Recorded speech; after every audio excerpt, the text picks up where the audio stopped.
İlk günlər Adiləyə adi bir qız kimi baxan, onu sevəcəyini, bütün varlığı ilə ona bağlanacağını fikirləşməyən Həmzə, günlər keçdikcə hiss edirdi ki, Adilə onun əvvəl gəzib dolandığı qızlara bənzəmir. Onun baxışlarında nə isə nüfuz edici, təsir göstərici gizli bir qüvvə var. Adiləni atmaq, bir qızılgülü qoxlayıb tullayan kimi tullamaq çətindir, çox çətin. Adilənin bu üstünlüyü nədə idi? Onun nəyi Həmzəni özünə bu qədər bağlamışdı? Gözəlliyi mi? Xasiyyəti mi? Həmzə bunları ayırt edə bilmirdi.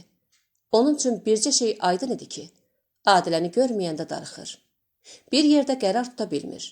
Bütün şəhəri, kitabxanaları bir-birinə vurur. Onu tapır. Araldan olsa da onu görüb qəlbən rahat olurdu. Adilə ilə görüşənə qədər Həmzə sevginin yüksəkliyini, ülviyyətini duymamışdı. O yalnız indi hiss etməyə başlamışdı ki, sevgi nədir? Məhəbbət nə olan şeydir? Məhəbbətin sirli bağları necə də möhkəm olurmuş. Həmzə birinci dəfə idi ki, ailə qurmaq barədə, evlənmək barəsində fikirləşməyə başlamışdı. Bu fikir onun başına özü hiss etmədən gəlmişdi. Evlənmək, Adilə ilə həyat qurmaq. Günlər keçdikcə bu arzu Həmzənin varlığına hakim kəsilir. Onun üçün ən yüksək bir məqsəd, ən təmiz bir ideal olurdu. Əvvəllər evlənmək barəsində söhbət düşəndə həmişə Həmzə deyirdi. Cavanlıq sultanlıqdır, hələ gəzib dolanaq, günlərimizi şən keçirək, sonra evlənməyə vaxt taparıq. Son zamanlar isə o bu fikrindən tamam əl çəkmişdi. Adilə ilə ailə qurmağa bütün varlığı ilə can atırdı. Bəli, Həmzə Adiləni sevirdi. Özü də sevgisində dönük çıxmaq, Adiləni atmaq fikrində deyildi. Lap özü qəsdən bunu istəsə də, bacara bilməzdi. Gənclər bir-birinə elə isnişmişdilər ki, bir gün görüşməyəndə dünya başlarına dar olurdu. Günlər keçir, Həmzə Adilə ilə gəzib dolanır. Bir yerdə kinoya, teatra, məclislərə gedirdilər. Kənardan baxan tanış-biliş deyirdilər ki, gör necə də bir-birlərinə yaraşırlar. Hər ikisi gözəl, hər ikisi boylu buxunlu. Adilə bu sözləri eşidərkən gülümsəyir. Həmzəni seçdiyi üçün qəlbən qürurlanır. Gələcək ailə həyatının gözəl günlərini xəyalında canlandıraraq qanadlanırdı. Günlər bu minvalla keçib gedirdi. Həmzə ilə Elsəvər universiteti bitirdilər. Təsadüfən onların hər ikisini təyinat zamanı İrəli qəzeti redaksiyasına saldılar. Elsəvər etiraz etdisə də mümkün olmadı. Rəqiblər eyni idarədə işləməli. Hər gün bir-biri ilə qarşılaşmalı. Ağızcı olsa da salamlaşmalı idilər. Həmzə universiteti qurtaran kimi bir neçə dəfə toy barədə söhbət saldı. Adilə hər dəfə qəti etiraz etdi. Qoy universiteti qurtarım sonra. Həmzə gözləməli oldu. Adilə universiteti bitirəndən sonra onlar toy edib evləndilər. Gözəl, xoşbəxt bir ailə həyatı qurdular. Onlar can deyib can eşidər. Bir-birinin xətrini, hörmətini saxlardılar. Həmzə hər gün işdən çıxan kimi evə gələr. Mənim göyərçinim darıxdımı? Deyə onu oxşardı. Mənim göyərçinim desin görək teatra gedək, kinoya gedək, yoxsa sahil gəzintisinə çıxaq. Onlar geyinib keçinər, deyə gülə gəzməyə çıxardılar. Həmzə aldığı maaşı bütünlüklə gətirib Adiləyə verər. Mənim göyərçinimin keyfi nə istəyir, onu alsın, deyərdi. Gənc ər-arvad bir-biri ilə nə qədər yaxın olsalar da, öz ürək sözlərini bir-birinə açsalar da, yenə aralarında bir pərdə vardı. Onlar bəzən bir-birinin nöqsanlarını açıb ağarda bilmir. Günlərlə ölçüb biçir, bəlkə heç deməyim. Bəlkə bu təsadüfi bir hərəkətdir. Bəlkə bir də belə şey təkrar olunmayacaq, deyə götür-qoy edirdilər. Həmzə xırdaşı deyildi. Adilə nə aldı, neçəyə aldı, nə gətirdi, nə pişirdi, belə məsələlərlə maraqlanmazdı. Bəzən Adilə ona pulumuz lap az qalıb, işdən gələndə biraz pul tap, gətir. Deyəndə Həmzə pulun har xərcləndiyini soruşmağa utanar, bunu nanəciblik hesab edərdi. Bəzən də belə olurdu. Həmzə maaşının yarısını bir oturuma restoranda qoyub gələr. Yoldaşlarımı xərclədim, deyərdi. Belə hallarda Adilə də üzə vurmaz. Öz ürəyində nə olar xərcləyəndə? Yəqin ki, vacibmiş, deyə ərinə haqq qazandırardı. Ümumiyyətlə, Adilə ilə Həmzə arasında qarşılıqlı ehtiram və güzəşt vardı. Onlar bir-birini əzizləyir. Bir-birinin sözünü yelə salmırdılar. Xüsusilə Həmzənin hər bir sözü Adilə üçün qanun idi. O ərinin sözündən çıxmağı ağlına belə sığışdıra bilmirdi. Hətta o, bəzən Həmzəyə olan məhəbbəti xatirinə öz istəyini, arzusunu belə qurban verməyə hazır idi. Universiteti fərqlənmə diplomu ilə bitirdiyinə görə Adiləni təyinat zamanı aspiranturada saxlamağı məsləhət bilmişdilər. Bakıda jurnalist ixtisası üzrə aspirantura olmadığına görə onu Moskvaya göndərmək istəyirdilər. Həmzə buna razılıq vermədi. Ancaq işi elə qurdu ki, Adilənin könlünə toxunmasın. Həmzə onun bu arzusuna ikicə kəlmə ilə cavab verə bilərdi. Getməyəcəksən. Vəssalam. Bununla da söhbət bitərdi. Ancaq o belə etmədi. Adilənin saçını mehribanlıqla oxşayaraq dedi. Mənim əzizim, çox şükür ki, bir parça çörəyimiz var. Mən sənin əziyyətinə razı deyiləm. Arxivlər, elmi rəhbərin nazı ilə oynamaq, yuxusuz gecələr. Nə qədər mən sağam, nəfəsim gedib gəlir, razı olmaram əziyyət çəkəsən. Özündən əskilərin sözünü götürəsən. Adilə etiraz etdi. Yox, sən düz fikirləşmirsən Həmzə, dedi. Şərt yaşamaqda deyil. Bizim zəmanəmizdə kim acından ölüb ki? Mənim yaşıdlarımın səsi xam torpaqlardan gəlir. Sibirdən gəlir. Sənsə məni Moskvaya belə buraxmaq istəmirsən. Nahaq razı olmursan.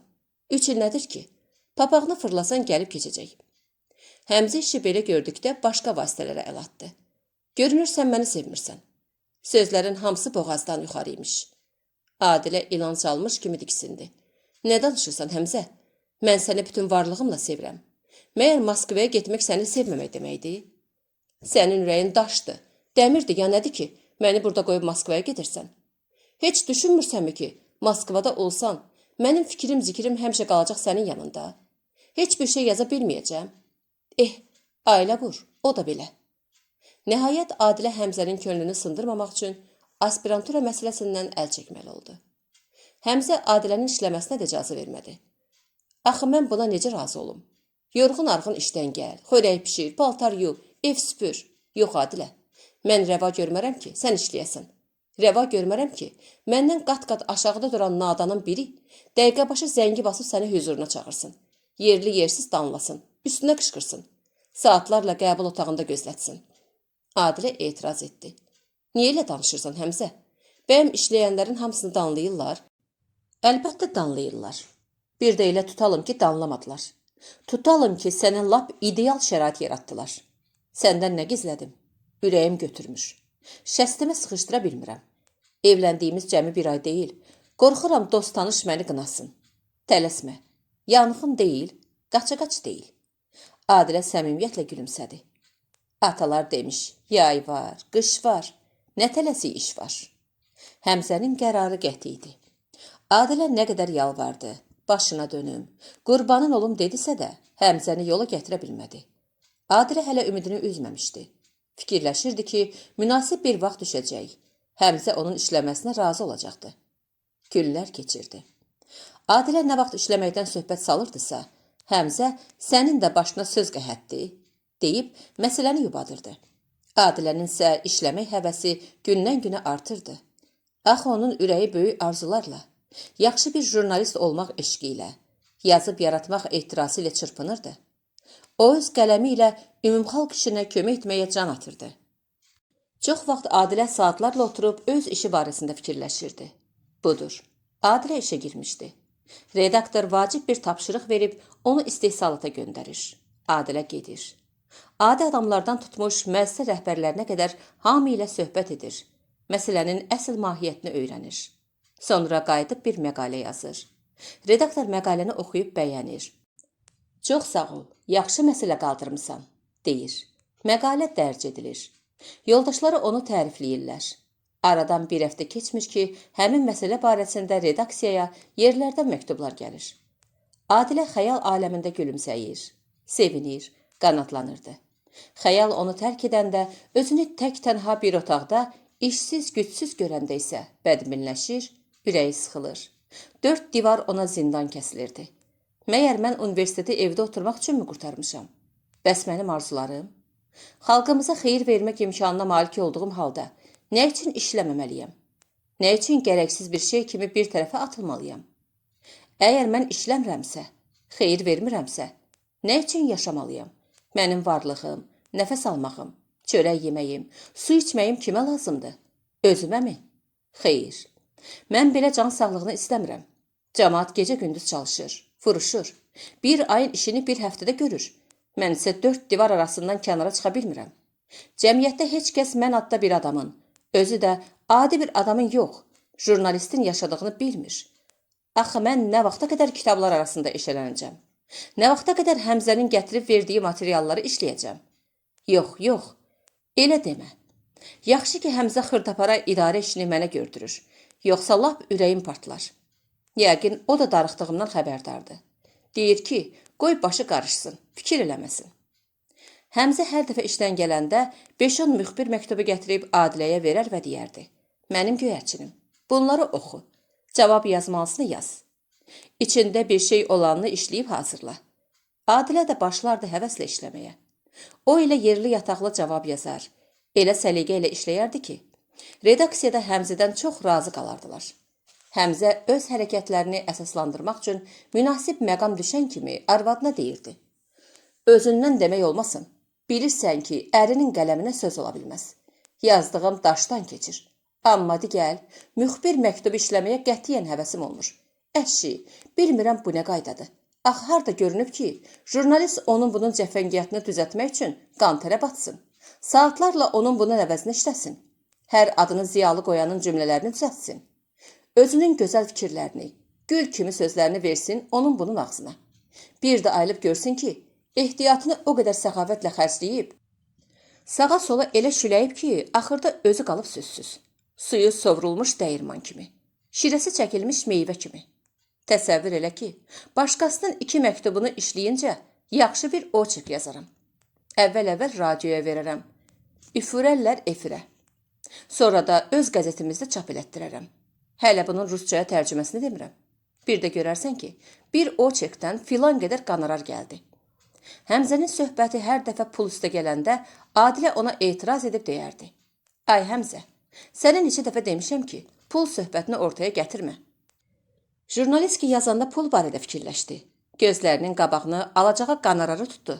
Onda ilham küsər, qələm kəsərdən düşər. Əsl vətəndaşlıq unudular. Həmzə, sən canın, az pul pərəst ol.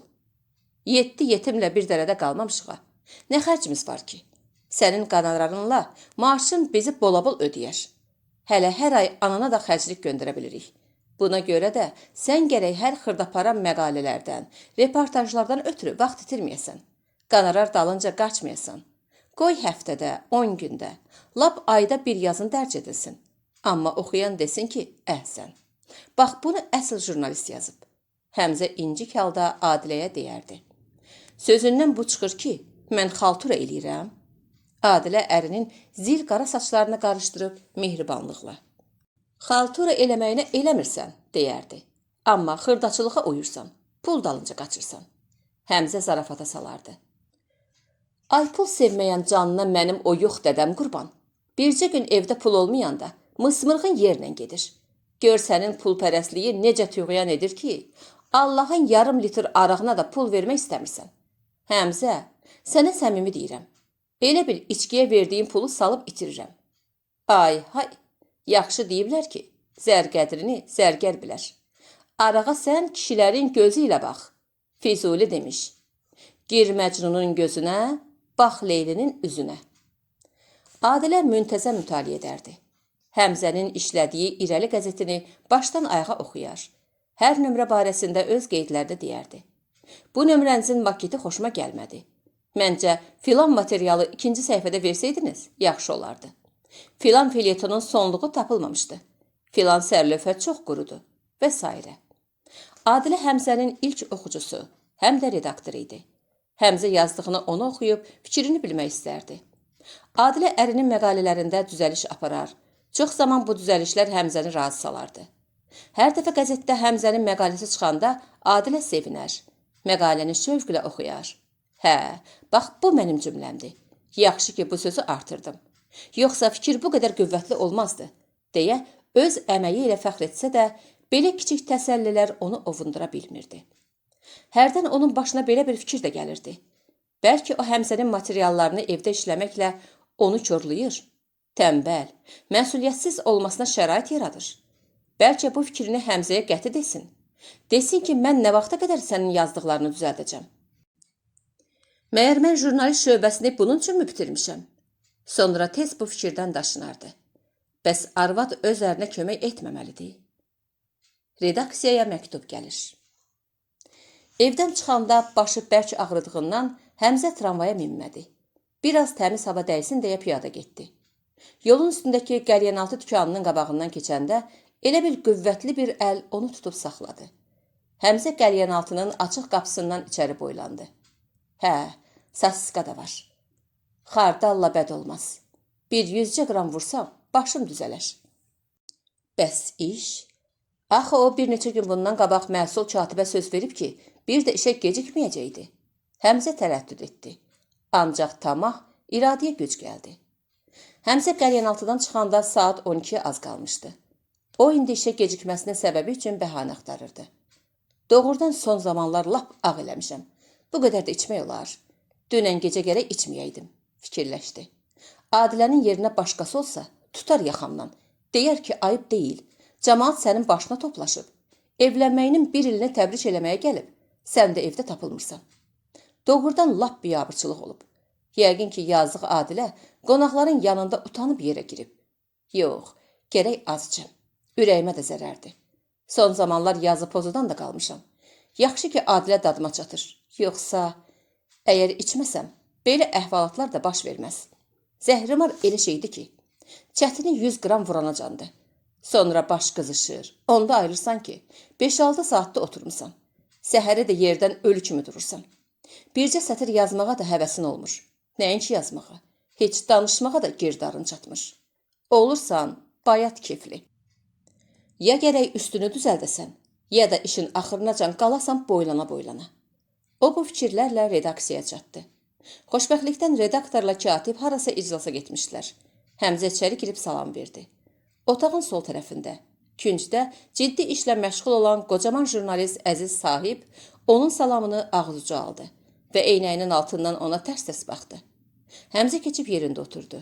Stolun yeşiyini açıb qabağına bir neçə müxbir məktubu tökdü. Onlara bir-bir baxıb kənara atdı. Birinin adı xoşuna gəlmədi. Başqa birinin xətti dolaşıq idi. Biri çox uzun yazılmışdı. Axırda birini işləməyə qərar aldı. Ancaq həvəsi gəlmədi. Elə bu zaman telefon səsləndi. Həmzə dəstəyi götürdü. Bəli, redaksiyadır. Hə, mənəm. Day demə. Salam, nə var, nə yox? O, nə idi? Bu qədər də işləmək olardı. Sən öləsən. Elə yorğun olmuşam ki, evə necə gedib çıxdığımı da bilməmişəm. Lələşiyin hünərini gördün də? Hə. O qara tellər fəsli lap əla çıxmışdı. İndicə gəlmişəm. Bir balaca, 2 qranka. Əniniyim, sən öləsən. Səhər-səhər çox işləmək olmur. Yox, Həmzənin canı üçün yox. Üz vurma. Bugün evə vaxtında getmək istəyirəm. Evdəki işləri də yoluna qoymaq lazımdır axı. Sən öləsən. Halım özümdə deyil. İşləri korlamışam.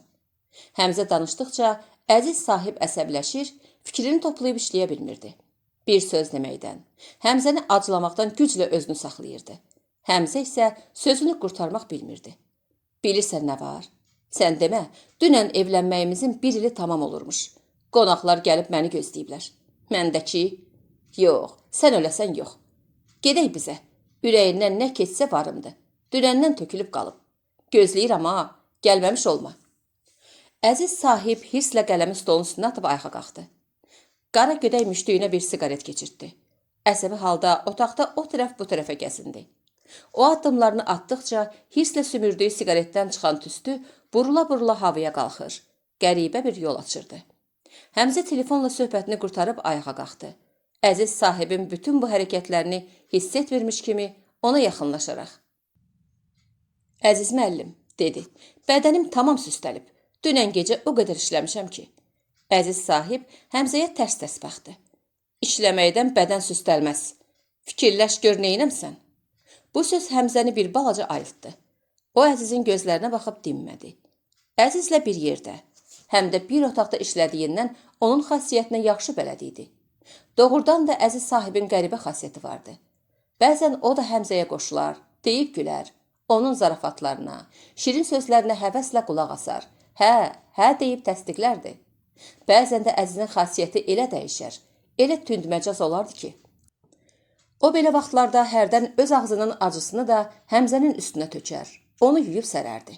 Sənin insanlığın bir qəpiyə dəyməz. Mən sənin qələminə hörmət eləyirəm, qələminə. Ancaq sən özün öz qələminə, öz şəxsiyyətinə hörmət eləmirsən. Zarafata salmısan hər şeyi. Jurnalistin ki, məsuliyyət hissi korşaldı, daha ondan heç nə gözləmə. Qiyamət o gün düşərdi ki, Əzizin qanının qara vaxtı içəri bir müəllif girib məqaləsi haqqında soruşaydı. Məqalədə zəif yazılmış olaydı. Bu zaman Əziz əsib coşar. Məqalə müəllifinin ali təhsilli, elmi adı olanda Əzizi xüsusilə od götürərdi. Müəllifi çənəsinin altına salıb o ki var danlardı. Həmzə Əzizin görkəmindən hiss etdi ki, o bu saat bomba kimi partlayacaq. Odur ki, cavab qaytarmadı. Dinməz söyləməz keçib yerində oturdu. Başını aşağı salıb kağızların arasında eşələnməyə başladı. Zəng 3 dəfə səsləndi. Məsul katib Həmzənin yanına çağırırdı. Həmzə könülsüz halda ayağa qalxıb otaqdan çıxdı. Məsul katib Cavadov iclasdan qayıdıb növbəti nömrənin maketini tuturdu. O arıq, balacaboy oğlan idi. Ot parçası kimi işləyirdi. O qədər iti danışırdı ki, sözlərini çətinliklə başa düşmək olurdu. Canım, nə işlə məşğulsunuz? Həmzə qabardı. Yoldaş Cavadov, deyəsən siz son zamanlar mənimlə düz sarımırsınız. Çox səhv edirsiniz. Nə tələb eləmək, düz sarımamaq deyildi. Yox da, tələb də var, tələb də. Axı insaf da yaxşı şeydir. Barmağınızı yumun görüm redaksiyanın hansı tapşırığını vaxtında yerinə yetirməmişəm. Hansı işi gecikdirmişəm. Kimlə pis işləyirəm? Katib mülayimliklə dedi. Canım, niyə özünüzdən çıxırsınız? Axı sizə kim deyir ki, pis işləyirsiniz? Axı sizdən kim narazılıq edir? Redaktor, muavini ya mən? Bizim üçümüz də yaxşı bilirik ki, yerlərdən gələn məktubları hazırlamaqda, müxbirlərə vaxtlı-vaxtında cavab verməkdə sənin əvəzin yoxdur. Amma nə olsun ki, bugün səhərdən bəri heç bir iş görməmsən, bir sətir material da verməmsən. Niyə elə deyirsiniz, yoldaş Cavadov?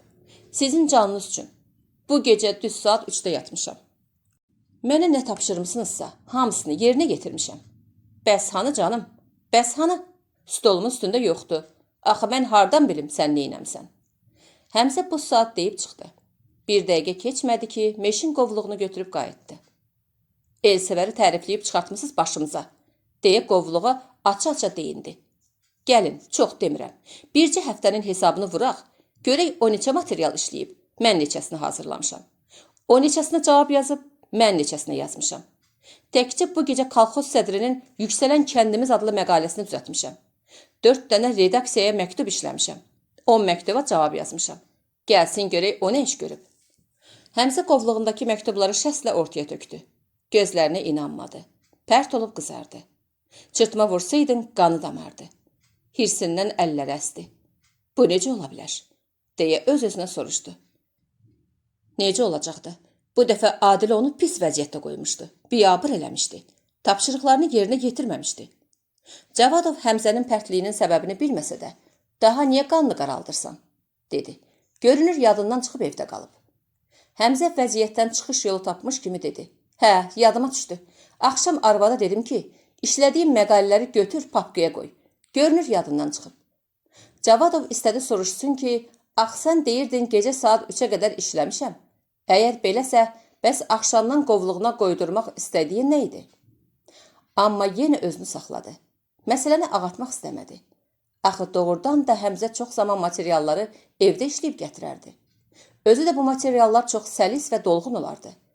Odur ki, materialın evdə qalmasına Cavadovun zərrə qədər də şübhəsi yox idi.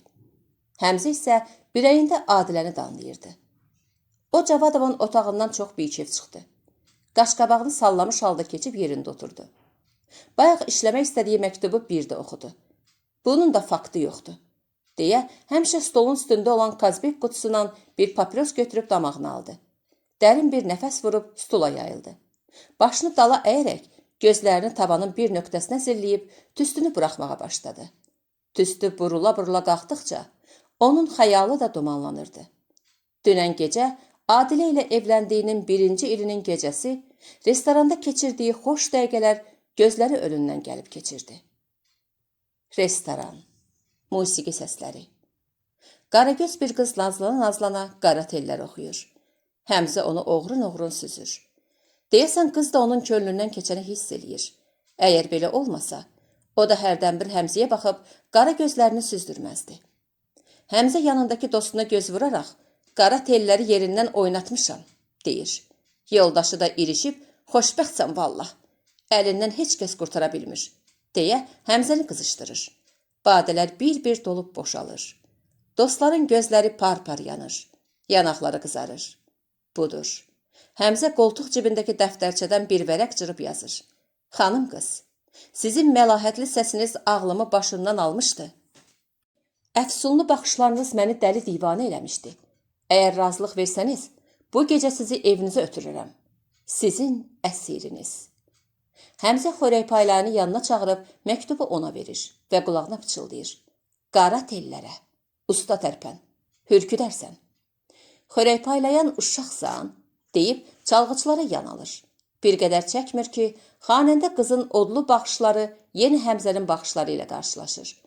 O böyük şövqlə gözüm aydın ki gəldi yarın kağızı misrası ilə başlayan qəzəl oxuyur. Nədir yenə xəyal aləminə cummusan Həmzə? Həmzə diksinib xəyaldan ayrıldı. Ayağa qalxdı. Qarşısında redaktoru görüb pərt oldu. Üst-başını düzəltdi. Redaktor onun bu hərəkətlərini gülümsəyərək, deyəsən bəlkə düşmüsən, soruşdu. Yoldaş redaktor, bir tənqidi məktub var. Ona sərlövhə fikirləşirəm. Hə, bax bu çox yaxşı. Gözəl sərlövhə tapmaq gərəkdir ki, ilk baxışda oxucunu möhkəm yaxalasın, buraxmasın. Məni oxu, mütləq oxu desin. Redaktor üzünü əziz sahibə çevirərək, əziz müəllim, məqalənizi oxudum. Yaxşı məsələ qaldırmısınız. Maşın traktor stansiyalarının ləğv olunmasından sonra maşınlara kolxozlarda qulluq edilməsi günün ən vacib məsələlərindəndir. Yazılışı da pis deyil. Ancaq bəzi qeydlərim var. Onları düzəltmək gərəkdir, dedi. Redaktor otaqdan çıxdı. Bir qədər sonra əziz sahib ayağa qalxıb üst başına, səliqəsinə diqqət yetirdi. Qalstukunu düzəltdi. Eynəyini çıxarıb dəsmalla silərək yenidən gözünə taxdı.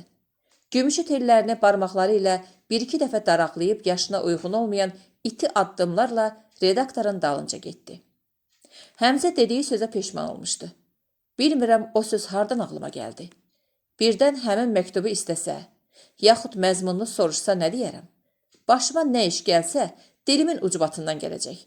Soruşan gərək, ayə, sənə nə düşüb çələnləyirsən? O barədə götür-qoy edirdi ki, zəng vuruldu. İş günü sona çatdı.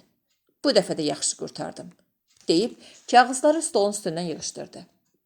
Divanın aynasının qabağına keçib, gür qıvrım saçlarını daradı. Şlyapasını başına qoyub otaqdan çıxdı. Bir taksiyə oturub birbaş evlərini gəldi. Həmzənin vaxtında evə gəlməsi Adiləni sevindirdi. Amma qanının qara olduğunu gördükdə sevinci bir anda yox olub getdi. Nə olub? Deyə Adilə ərinə yaxınlaşdı. Həmzə öz-özünə danışırmış kimi. Adamda gərək qanacaq ola. Söz tapşıranda bu qulağından alıb o biri qulağından çıxartmaya, dedi. O kimdir ilə qanacaqsınız Həmzə? Kim olacaq? Sən. Həmzə qəzəbli baxışlarını Adilənin təəccübdən iriləşmiş gözlərinə dikdi. Sırağa gün sənə nə tapşırmışdım? Adilə məsələnin nə yerdə olduğunu bilib sustu. Yəqin Həmzəni bərk danlayıblar, fikirləşdi. Səni materialları hazırlamağı tapşırmamışdım. Əgər bu zəhrimarı işləməyəcəydin, niyə məni arxain eləyirdin? Adilə tutuldu. Özünü müdafiə üçün heç bir söz demədi. Halbuki, Adilənin başı qonaqlıq üçün tədarik görməyə qarışdığından ərinin tapşırığını unutmuşdu. Əslində təqsiri olmasa da, Adilə özünü günahkar hesab edib dedi. Bağışla Həmzə, düzü yadımdan çıxıb. Axı özün bilirsən ki, mən heç zaman sənin idarə işlərini gecikdirməmişəm. Hansı materialı vermisən, hazırlamışam. Bəli də, bu da başımıza qaxıncı oldu. Arvad ki arvad. Allah heç namərdin də işini sizə salmasın. Niyə elə danışırsan Həmzə? Bəlkə məndən bir pislik görmüsən. Daha bundan böyük də pislik olar. İşçilərin yanında utanıb yerə keçdim. Həmzə, sözü niyə uzadırsan? Dedim ki, yadımdan çıxıb. Bağışla. Bir də axı nə? Deyə Həmzə qabardı. Adilə fikrini tamamlamadı. O istədi desin ki, bir də axı mən nə vaxta qədər sənin işlərini görməliyəm. İşçilərin yanında utanmaq istəmirsən, zəhmət çək, kef məclislərinin sayını bir qədər azalt. Redaksiyanın işini gör. O bunları demədi. Araya dərin bir sükut çökdü. Həmzə qaşqabağını sallayıb paltarını dəyişmək üçün yataq otağına keçdi. Adilə də mətbəxə girdi. Görəsən bunun qaşqabağı nə vaxt açılacaq? Əvvəllər əməlli başlı insan idi. Bilmirəm, son aylar buna nə olub. Hər kiçik şeydən əsəbləşir. Yamanca dəymə düşər olub. Evə yovuşmur. Evdə olanda elə bir tikan üstə oturur. Gənc qadın belə fikirləşməkdə haqlı idi. Əslində Həmzə qaraqabaq deyildi. Hamı onu zarafatçıl, deyib gülən bir adam kimi tanıyırdı. Doğrudan da Həmzə məclislərin yaraşığı idi. Çox vədə qonaqlıqlarda onu masabəyə seçərdilər. Həmzə yerli yataqlı danışar. Dəmlənəndə Ömər Xəyyamdan, Füzulidən, Vurğundan şeirlər deyər. Hərdən də pəstən bir-iki ağız oxuyardı. Buna görə də Adilənin rəfiqələri deyərdilər. Bəxtəvərsən ay Adilə, belə bir zarafatçı, deyib gülən adamla həyat sürürsən. Adilə özünü sındırmaz, taleyindən şikayət etməzdi. Əslində isə son zamanlar Adilənin ürəyindən qara qanlar axırdı. Hər yerdə, küçədə, bacada deyib gülən, məclislərdə dil ötən Həmzə öz evinə qaşqabaqlı girər. Əgər açsa, xörək istər. Çox zaman Həmzə evə tox gələrdi. Yeyəndən sonra isə ya çarpayıya uzanıb yatar, ya da qəzetə, kitaba baxardı. Həmzə yemək otağına keçib soruşdu. Nə bişirmisən? Toyuq qızartmışam. Yanında da 3 ulduz, deyə Həmzə əlavə etdi. Adilə tutuldu. Heç bir söz demədən soyuducunu açdı. Konyakı gətirib stolun üstünə qoydu. Otaqdakı elektrik zəngi 2 dəfə cingildəyib sustu. Həmzə əlindəki işi yarımçıq qoyub cəld ayağa qalxdı. Divanın güzgüsü qarşısına gəlib buruq saçlarını əli ilə sığalladı. Pencəyinin yaxasını çəkdi. Köynəyinin açılmış düymələrini bağladı.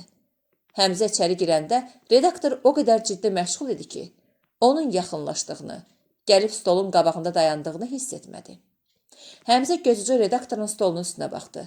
O bir qədər acıqlı halda kiminsə materialını işləyir, cümlələri pozub yenisini yazır. Abzasların yerini dəyişir, qrankaları bir-bir qaraldırdı. Elə bil Həmzənin ürəyi qırılıb yerə düşdü. Görünür mənim işlədiyim materialdır. Özünü müdafiə üçün söz axtarmağa başladı. Elə bu zaman redaktor başını qaldırıb Həmzəyə baxdı. Hə, otursana. Müxbir məktublar üzərində yaxşı işləmirsiniz. Belə olmaz. Müxbirin öz üslubunu, ifadə tərzini mümkün qədər saxlamaq gərəkdir. Bəs siz nə eləyirsiniz? Qoyursunuz müxbir məktubunu bir yana, faktını götürüb başlayırsınız özünüz bildiyiniz kimi məqalə yazmağa. Buna görə də məktubların çoxu bir-birinə oxşayır. Yeksənək olur. Yoldaş redaktor, vicdan haqqı mən. Redaktor onun sözünü kəsdi. Oxuduğum material sənin deyil, arxayın ol, deyib gülümsədi. Səni başqa məsələ üçün çağırmışam. O stolun siyirməsini çəkdi. Bir məktub götürüb Həmzəyə uzatdı. Al, oxu. Məsələlərlə tanış ol. Səni göylərə göndərmək istəyirəm. Rayon adını eşidəndə Həmzənin çiçəyə çırtladı. Həm də anamla görüşərəm, deyib tələsik məktuba göz gəzdirdi. Maraqlı məsələdir. Dərindən yoxlaram. Lap felyoton da yazmaq olar. Nə vaxt yola düşürəm? Elə günü sabahdan. Amma deyəsən dolaşıq məsələdir. Bir qədər ehtiyatlı olmaq gərəkdir. Həmzə rayon mərkəzinə çatanda iş günü yenicə başlamışdı. Bahar havası o qədər təmiz, o qədər ətirli idi ki, Həmzə avtobusdan düşdükdən sonra əlindəki kiçik çamadanını iri bir daşın üstünə qoyub havanı acgözlüklə ciyərlərinə çəkdi. Uzun yol gəlməsinə baxmayaraq, özünü o qədər də yorğun hiss etmirdi. O elə indidən işə başlamağa qərar aldı. Həmzə doğma rayonlarından çoxdan ayrıldığına görə hər tərəfə diqqətlə nəzər yetirirdi. Yolun kənarları ilə şır-haşırla axıb gedən su, göylərə baş çəkən qocaman qovaq ağacları, salxım söyüdlər, sıra ilə tikilmiş yeni-yeni evlər göz oxşayırdı. Bu bir neçə ilin ərzində rayon mərkəzi necə də dəyişilmişdi. Həmzə döykə-döykə bir neçə addım da atıb, yoldan keçən qırmızı yanaq totuq qızdan rayon partiya komitəsinin yerləşdiyi binanı soruşdu. Çünki əvvəlki binanın yerində park salınmışdı. Qız əlini sağ tərəfə uzadaraq dedi. Bax, bu asfalt yolla düz gedin. Üstü taxtapuşlu, ağ binadır. Həmzə raykoma gəlib birinci katibin kabinetini soruşdu. Dedilər ki, kəndə gedib. O ikinci katibin otağına girmək istədi. Qapı bağlı idi. Təbliğat təşviqat şöbəsi müdirini də tapa bilmədi. katibə qızın yanına gedib bir qədər acıqla. Bəs bu yoldaşlar nə vaxt işləyirlər? Deyə soruşdu. Yaz əkini kampaniyasına görə hamısı kəndlərə çıxıbdı. Həmzə fikirli halda bayıra çıxdı. İndi hara gedim? Kiminlə məsləhətləşim? Məni kəndə kim yola salsın? Düşündü. Bir daxı onun planı belə idi ki, materialdakı faktlar barədə rayon təşkilatının fikrini bilsin. Bəlkə bir redaksiya edəyim. Hər halda onlar bilməmiş olmazlar. Bu fikirlə o, rayon qəzeti redaksiyasına tərəf getməyə başladı. Addımları onu birbaş öz evlərinin qapısına gətirib çıxartdı. Darvaza bağlı idi. Həmzə anasının kənddə yaşadığını bilsə də, qapını bir-iki dəfə bərkdən itələdi. Pəncələri üstə qalxıb, uca çəpərdən həyətə boylandı. Hər şey öz yerində idi. Anası üçün burnunun ucu göynədi. O dərindən köksünü ötürdü. Gedəcəyəm. Mütləq kəndə gedib anamı görəcəm, deyə qərarlaşdırdı. Onsuz da toyuma çağırmadığıma görə məndən inciyib. Bir istədi əvvəlcə taksilərin birinə minib kəndlərinə getsin. Anası ilə görüşsün. Sonra işə başlasın. Yox, yubanaram, deyib fikrindən vazgeçdi. Boş vaxt tapan kimi gedib görüşərəm. Qoy bir əvvəlcə redaksiya edəyim. Həmzə redaksiyaya gəlib birbaş redaktorun kabinetinə girdi. Təntənə ilə salam verdi. Yoldaş redaktora salam. Redaktor gülümsəyib ayağa qalxdı. Ətli əllərini Həmzəyə tərəf uzadaraq özünü təqdim etdi. Yoldaş Poladov. Həmzə Məsumzadə. Poladov yenə gülümsədi. Toy, xoş gəlmisiniz, yoldaş Məsumzadə. Yaxşı deyiblər. İgidin adını eşit, üzünü görmə. Mən sizin felyetonlarınızın aşıqıyam. Nəcib sizdən belə. Heç, bir balaca işim var. Kəndlərə çıxacam. Dedim bir qələm yoldaşlarıma salam verim. Poladov katibəsini çağatdırdı. Həmzə gözünün ucu ilə onu başdan ayağa süzdü. Bir şey deyil, beləsini 2 gündə saxlamaram. Poladov katibəyə tapşırıq verdi. Bir çayçıya dəy. Deyinən yoldaş Poladovun Bakıdan qonağı var. Bir stəkan pürrəng çay versin. Həmzə təəccüblə. Bəs niyə bir stəkan? Deyə soruşdu. Mən barjım içirəm. Poladov yenə gülümsədi. Həmzə qoltuq cibindən bloknotunu çıxarıb vərəqlədi. Qeydlərinə baxa-baxa. Mən Qızılbulaq kolxozuna getməliyəm, dedi. Necə kolxozdur? Poladov ətli əllərini bir neçə dəfə kreslonun yanlarına vuraraq. Qızılbulaq qızıl kimi kolxozdur. Rayonumuzda birincidir, dedi. Bəs sədri necə? Sədri də qızıl kimi adamdır. Rayonda uşaqdan böyüyə kimi hamı Məmməd dayının başına and içir. Həmin kənddə bir traktorçu var, həm də gərəkki müəllimdir. Maşınşünaslıqdan dərs verir. Yəqin Səfanı deyirsiniz. Həmzə bloknotuna baxaraq, bəli, Səfa Quliyev, dedi. Əşşi, o demagogun biridir. Əvvəllər bizə çox tez-tez yazardı. Hansı yazısını buraxdımsa, dalınca bir şərə material gəldi. Düz deyil, böhtandır. İndi nə yazır buraxmıram. Atıram arxivə. Hə, deməli belə. Poladov aramla söhbətinə davam elədi.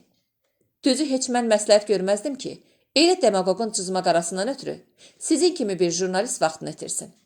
O Məmməd dayıdan bizə də çox yazmışdı. Hamısı da yalan palan. Bir də mənim deməyim artıqdır. Özünüz kəndə gedib görəcəksiniz. Poladov nə fikirləşdisə, telefonun dəstəyini götürdü. Ay qız, yoldaş Poladovdur danışan. Bir təcili Qızılbulağı ver. Qızılbulaq. Məmməd dayı hardadır? Rayona gedib? Yaxşı. Redaktorun kolxoz sədrini Məmməd dayı deyə çağırması da Həmzəyə çox şey deyirdi. Dəstəyi yerindən asan Poladov bayaqçı ağ düyməni dübarə basıb qıza tapşırıq verdi. Təcili Rikə, kənd təsərrüfatı müfəttişliyinə zəng vur. Məmməd dayını tez tapdır. Qoy təcili yanıma gəlsin. Deyinən yoldaş Poladov çağırır. Azacıq keçmişdi ki, içəriyə uca boy, qırmızı yanaq, dolu bədənli bir kişi daxil oldu. O qalife şalvar, uzun boğaz çəkmə geymişdi. Kitelinin sol döşündə orden, medal şəridləri vardı. İçəri girən adam Poladov kimi kök idi. Amma boyu Poladovkindən təxminən bir baş uca olduğuna görə onun köklüyü o qədər də hiss edilmirdi. Poladov ayağa qalxıb onları tanış elədi. Məmməd dayı, tanış olun, müxbirdir, Bakıdan gəlib. Məmməd dayı çox xoş gəlib, səfa gətirib deyə Həmzə ilə əl tutdu. Köhnə idmançı Həmzənin ətli barmaqları Məmməd dayının nəhəng ovcunda bir-birinə yapışdı. Məmməd dayı gülümsəyərək Həmzəyə müraciətlə. Qardaş oğlu, Doğrusu mən müxbirlərdən çox razıyam. Onlardan heç bir pislik görməmişəm, dedi. Bir qədər söhbətdən sonra Məmməd dayı ilə Həmzə otaqdan çıxdı. Küçədə Məmməd dayının şəxsi pobedası dayanmışdı. O qonağa hörmət üçün, qardaş oğlu, buyur qabağa, dedi. Həmzə razılıq edib arxada oturdu. Pobeda çisək düşmüş asfalt yolda iz salaraq şütüdü. Bir müddət heç kəs danışmadı. Sükutu Məmməd dayı pozdu. Qardaş oğlu, səhər ağzına bir şey atmısan? Çay içmişəm, deyə Həmzə dilləndi. Yenə ortaya sükut çöktü. Bir qədər getmişdilər ki, Məmməd dayının işarəsi ilə şofer maşını saxladı. Düş qardaş oğlu, deyə Məmməd dayı Həmzəyə müraciət etdi. Burada bizim kəndlə rayon mərkəzinin yolu yarıba yarıdır. 3 o yana, 3 də bu yana. Bir düş, gör nə yerlər var. Həmzə maşından çıxdı. Səhərki çiçəyi kəsmişdi. Hava ayazmışdı. Doğrudan da bura çox səfalı yerlərdi. Aşağıda dərə görünürdü. Üst tərəf yastana idi. Şose yol kəmər kimi dağın döşünə dolanmışdı. Günəşin zərrin şüaları altında küllü çiçəkli yamaç adama gəl-gəl deyirdi. Hər yanda ruh oxşayıcı bir gözəllik nəzərə çarpırdı. Bahar çiçəklərinin ətri təmiz səhər havasına qarışaraq çöllərə məst edici bir rayihə yayırdı. Kolxoz sədri dərədən o tərəfdə göz işlədikcə uzanan tarlaları göstərib dedi. Qardaş oğlu, o gördüyün düzlər hamısı Qızılbulağındır. Bu şose yolu da Məmməd dayın çəkdirib. Onun səsindəki qüruru Həmzə aşkar hiss etdi. Məmməd dayı, bəs o yastanadakı bina nədir? Deyə Həmzə soruşdu. Darıxma qardaş oğlu. Elə səni burada əyləməkdə məqsədim o binanı göstərməkdir. Onlar döşə qalxdılar. Binanın qabağından göz yaşı kimi dumduru su axırdı. Salxım söyüdlərin qanadları suya əyilmişdi. Hə qardaş oğlu, bura Topalın xeyməcahıdır. Bu yoldan keçib Topala salam verməyən, gora kəfənsiz gedər demişlər. İstəmədim səhər-səhər günaha batım. Onlar çayxanaya girdilər. Balaca boy bir kişi iri samavara kömür salırdı. O qədər gödək idi ki, samavarla boya-boy gəlirdi. Qıçının biri anadan gəlmə gödək olduğundan hamı onu Topal çağırırdı. Məmməd dayını görən kimi elə bil Topalın üstünə gün doğdu. O irişərək Məmməd dayıya salam verdi. Onun keyfini, əhvalını soruşdu. Bu yoldaş da xoş gəlib, dedi. Topal, nəyin var? Deyə Məmməd dayı xəbər aldı. Topal irişərək domba gözlərini bir neçə dəfə döydü. Məmməd dayı, erkək ətindən yaxşı pütü qoymuşam. Ancaq hələ hazır deyil. Biraz gözləsəniz... Topal, sən deyəsən səfihləmsən, görmürsən yol üstəyik. Ətin varmı? Bəli, var. Tez bizim üçün iştahlı bir kabab çək. Tikəsi də olsun, lüləsi də. Həmzə etiraz elədi. Məmməd dayı, səhər-səhər nə kabab? Qardaş oğlu, şəhərə baxma. Kəndin səhəri saat 5-dir, 6-dır. Saat 11-in yarısına səhər deməzlər.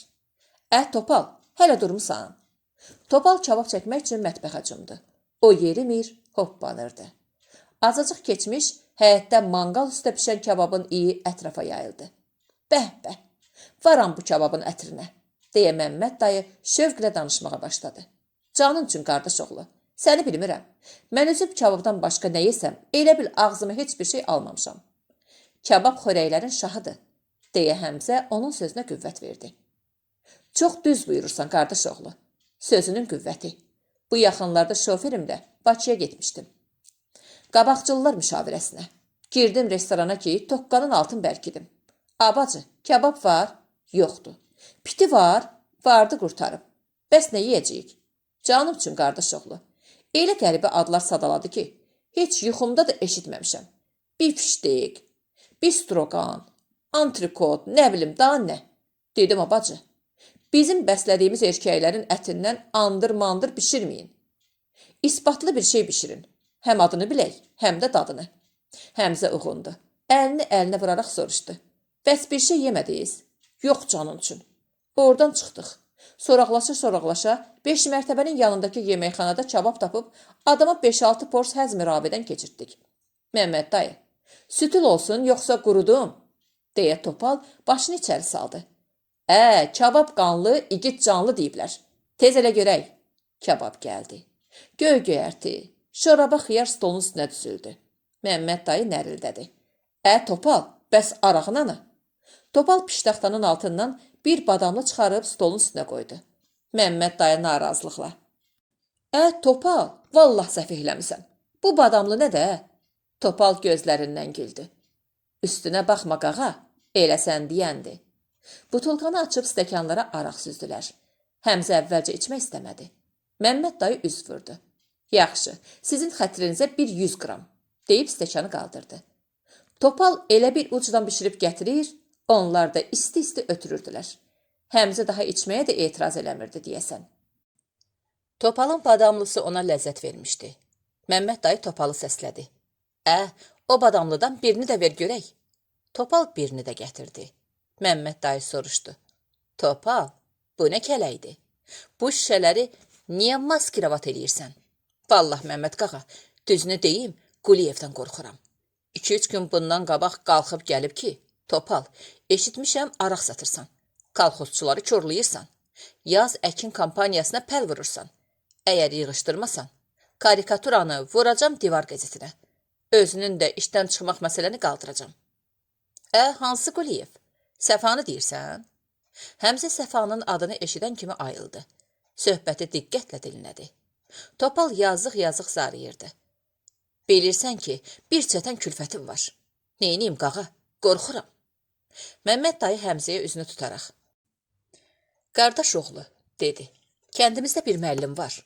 Tuğ, lənət olub keçib boğazımıza. Müəllim deyəndə ki, sən deyən müəllimlərdən deyil. Uşaqlara əmək dərsi verir. Maşın sürmək öyrədir. Demirəm ha pis iş görür. Amma burası var ki, elə gərək yaxşı iş görəndə demagog olasan. Buna deyən gərək, avalam, sənə nə düşüb? Niyə gicitkən kimi onu bunu dalayırsan? Bu Topal sənə neyniyir? Fağırın biridir. Qoysana dolansın. Qardaş oğlu, gəlsənə bu demagogdan bizim yaxamızı bir dəfəlik qurtarasan. Qoyasan onu qələmin ucuna. Həmzə mənalı tərzdə gülümsədi. Qorxun ki, o sizi qələmin ucuna qoysun. Məmməd dayı hiss etdi ki, Həmzə nəsə demək istəyir. O stulunu Həmzəyə tərəf çəkdi. Bu nə sözdür, qardaş oğlu? Həmzə yenə gülümsədi. Heç soruşmursunuz ki, kolxoza getməkdə məqsədin nədir?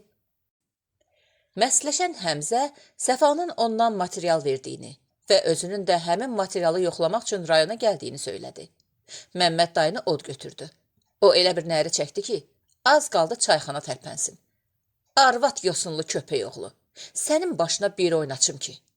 Topal da müəllimdən ürəyi yanıqlı olduğu üçün. Əşi, qanını niyə qaraldırsan? Adam sözü danış, deyə Məmməd dayını qızışdırdı. Görürsən, qardaş oğlu, canın üçün təkcə Topal deyil. Kətdə kimi dindirsən, ondan dadaman eləyər. Buna deyən gərək, ay filan şüdə, müəllimsən, get dərsini ver. Traktorçusan, get şumunu elə. Day ona buna niyə sataşırsan? Topal qonaqlara çay təklif etdi. Məmməd daya ayağa qalxıb onun pulunu verə-verə. Topal, nə səfək-səfək danışırsan, dedi. Bilmirsən aslanı pişiyə boğdurmazlar. O badamlıdan 5-10 butulka at maşının dalına. Onlar qalxıb maşına tərəf getdilər. Məmməd dayının hirsi soymamışdı. Hələ də Səfanın kölgəsini qılınclayırdı. Mənə də Məmməd dayı deyərlər. Belə demagogları çox görmüşəm. Onu elə çalım ki.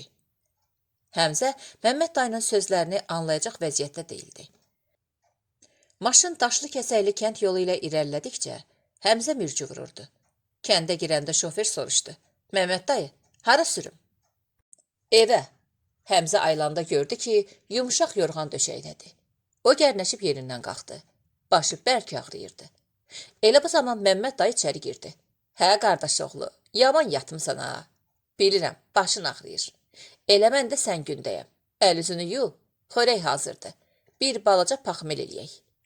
Həmzə başı ilə razılıq etdi. Yemək içməkdən sonra ortaya mürəbbəli çay gəldi. Məmməd dayı Səfanın əleyhinə o ki var döşədi. Ustalıqla uydurduğu müxtəlif faktlar və hadisələrlə onun demagog olması barədə Həmzədə inam yaratdı. Qapının zəngi çalındı. Adilə yatağından quş kimi sıçradı. Onsuz da Həmzə ezamiyyətə gedəndən bəri yuxusu ərşə çəkilmişdi. Ər-arvad mehribanlıqla görüşdülər. Nə yaxşı gəldin, sənin üçün lap darıxmışdım. Mən də darıxırdım, göyərçinim, deyə Həmzə ehtiraslı baxışlarla arvadını süzdü. Anan necədir? Yaxşıdır mı? Lap yaxşıdır. Bir xurcun salamı var. Həmzə, düzünü də görüm, anan heç məni soruşdu. Neçə ki soruşmadı. Məni görən kimi boynumu qucaqlayıb üz gözümdən öpdü. İlk sözü də bu oldu ki, bəs hanı gəldim? Axı sən yazmışdın ki, bu tərəflərə ayağın düşsə onu da gətirəcəksən. Həmzə, anan doğru deyir də. Ona söz verirsən ki, Adiləni gətirəcəm görüşəsən. Mənə də söz verirsən ki, darıxma, anamı gətirəcəm Bakıya. Nə onu gətirirsən, nə də məni aparırsan. Adilə Həmzənin qıvrım saçlarını oxşayaraq. Həmzəcan, bu nədir? Başın tamam toz torpaq içindədir ki. Hamama gedirsən, yoxsa evdə yuyunacaqsan? Soruşdu. Yorğunam, hamama getməyə ərinirəm. Həmzə başını yuyub qurulandı. Hə, yerimi aç, biraz yatıb dincəlim. Özün də bir yaxşı çay dəmlə. Adilə zarafat etdi. Yaxşı ki dedin, yoxsa çay qoymaq yadımdan çıxacaqdı. Həmzə 1-2 saat istirahət edib qalxdı.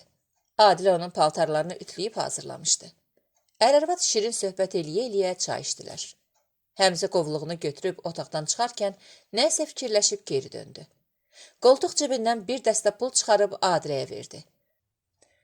Adilə pulu görəndə sevindi. Yaxşı oldu. Həmzənin ayaqqabısı köhnəlmişdi, fikirləşdi. Ancaq birdən o nəsə xatırlayıb, böyümüş gözlərini Həmzəyə zillədi. Bu hardan? Sən ki rayondan gəlirsən? Həmzə bu sualı gözləmirdi. Bir balaca özünü itirən kimi oldu. Sənə nə var hardandı? Verirlər, al xərclə də. Adilə etiraz etdi. Biz də bilsək xat olmaz ki. Komandirovka pulumdur. Bəs xərcləməmsən? Bu neçə gündə nə ilə dolanmısan? Həmzə başını qəti hərəkətlə silkələdi. Səhər-səhər işə düşmədiyik. Abalam, nə çəkmisən məni sorğu suala? Belə rayon yerində adətdir. Qoymazlar qonaq əlini cibinə salsın. Hələ üstəlik qəstin pulumu da veriblər. Lap biletimi də alıblar. Sağ olsun, Məmməd dayı kimi kişilər. Adilə qəribə vəziyyətdə idi. O Həmzə deyənləri ağlına sığışdıra bilmirdi.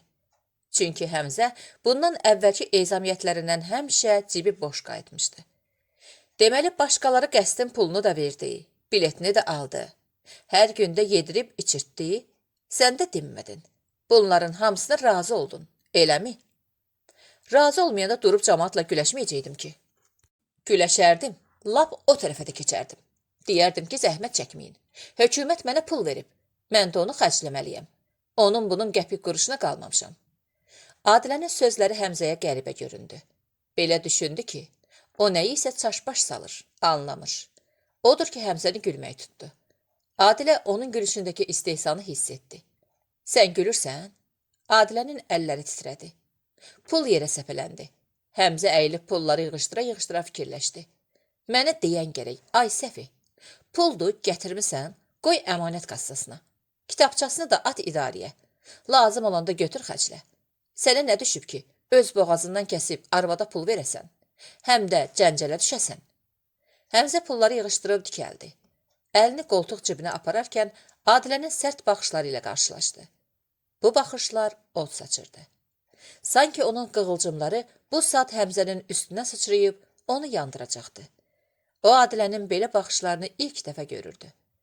Həmzə heç bir şey başa düşmürmüş kimi çiynini atdı. Bu qız niyə belə eləyir axı? Deyə özlüyündə kileyləndi. Dönüb qapıdan çıxmaq istəyirdi ki, Adilə onu səslədi. Dayan Həmzə, o pul sənin deyil. Yaxşı olar ki, elə bax bu saat poçta gedib sahibinə yola salasan. Həmzə Adilənin hərəkətinə mat-məətəl qalmışdı. Lap ağ eləyirsən ha, deyə hisslə qabardı. Adilə aramla, xəstə adamlara məxsus hüzünlü bir səslə dedi. Mən ağ eləmirəm Həmzə. Ağ eləyən, başqalarının hesabına yaşamaq istəyənlərdir. Ezamiyyət pulu cibində qaydanlardır. Həmzə qəti hərəkətlə geri döndü. Əxlaq dərsi verdiyim bəsdir, kəs səsini. Adilə yenə nəsə mızıllandı. Həmzə bir addımda irəli gəldi. Kəs səsini deyirəm, yoxsa? Adilənin gözləri böyüdü. O hıçqırmaqdan özünü güclə saxlayaraq. Yoxsa neyniyəcəksən? Vuracaqsan? Dedi. Adilə müvazinətini saxlaya bilməyib divanın üstünə yıxıldı və hönkür-hönkür ağlamağa başladı. Həmzə qapını çırpıb çıxdı. Amma idarəyə gəlib redaktorun otağına girənəcən Adilənin hıçqırıqları onu təqib elədi. Düzdür, o ezamiyyət pulunun cibində qayıtmasını böyük bir qəbahət hesab etmirdi. Ancaq Adilənin hıçqırıqları onun yadına ezamiyyət günlərində olan hadisələri salırdı. Həmzəyə elə gəldi ki, bunlar adi hıçqırıqlar deyil, etiraz səsidir, ittihamdır. Bu hıçqırıqlar onun yaxasından tutub silkələyir. Ayıl Həmzə, deyirdi. Bəlkə də qəflətdəsən. Tutduğun işdən xəbərin yoxdur. O necə yoxlama idi? O necə ezamiyyət idi? Onlar nə kef idi, nə dəm dəsgah idi. Sən mühüm bir məsələni yoxlamağa getmişdin. Yoxsa bulaqların başında qoyun kəstirməyə, sivə qabırğadan, səkil tikədən kabab yeməyə.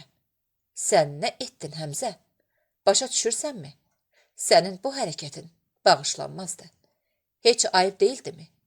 Kəndə sərxoş gəlib sərxoş da getdin. Kolxozçular sənin haqqında nə deyərlər? Nə deyəcəklər axı? Yol kəsməmişəm, adam soymamışam. Nə eləmişəm? Həmzə başındakı fikirləri qovurmuş kimi sağ əlini hisslə deyib yellədi. Bu mümkün idimi? Adilənin hıçqırıqları hələ də onun qulağından getmirdi. Bu səslər onun yadına başqa bir hadisəni, anası ilə görüşü salırdı. Axı anası da Adilə kimi hıçqırıb ağlamışdı. Anası ilə görüşdüyü Həmzənin yadına çox dumanlı şəkildə gəlirdi. Yadında olanlar budur ki, onlar 4 nəfər idilər. Məmməd dayı, şofer, redaktor Poladov, bir də o. Bir qoyunun ələyağını bağlayıb Pobedanın dalına basdılar. Asfalt yolla xeyli gedib sola buruldular. Meşədə maşından düşüb bir qədər də piyada gedəndən sonra bulağa çatdılar. Bulaq qayanın döşündən çıxırdı. Göz yaş kimi dumduru suyu vardı. Həmzə hamıdan əvvəl soyuq bulaq suyu ilə əl-üzünü yudu. Su içməyə qab istədi. Məmməd dayı irəli yeriyib sol dizini yerə qoydu. Əllərini budağın üstündəki daşlara söykəyib, ağzını bulağın pıqqır-pıqqır qaynayan gözünə dirədi.